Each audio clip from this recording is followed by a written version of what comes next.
5 choses que vous ne saviez pas sur Biarritz. La réputation de Biarritz traverse les siècles. Ces plages prisées des rois d'hier font la joie des surfeurs d'aujourd'hui. Mais bien qu'elle vous semble familière, la ville basque regorge de secrets dont vous ignorez sûrement l'existence. 1. La ville de Biarritz doit à sa notoriété à la femme de Napoléon III.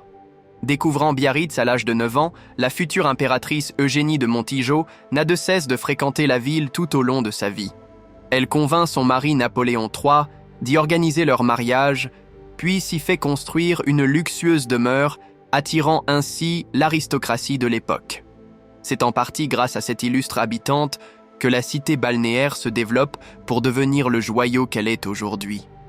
2. Les douceurs de la pâtisserie Miremont attirent les têtes couronnées. Rachetée par Jean-Baptiste Miremont en 1874, la luxueuse pâtisserie de Biarritz gagne sa réputation grâce au meilleur attaché de presse du monde, le roi espagnol Alphonse XIII. L'établissement reçoit la visite de nombreuses têtes couronnées et se forge une légende selon laquelle, en fin d'après-midi, on n'y trouve plus de nobles que de pâtisseries. 3. Le surf arrive à Biarritz grâce à un scénariste hollywoodien sport originaire du Pacifique. Le surf n'arrive pas à Biarritz par hasard. La passion de la glisse s'y développe grâce au scénariste Peter Viertel venu en 1956 pour les repérages du film Le Soleil se lève. Le professionnel fait alors appel à un artisan local du nom de Georges Hennebut pour réparer sa planche et lancer sans le savoir le surf à Biarritz. 4. Le célèbre rocher de la Vierge n'a pas toujours été nommé ainsi.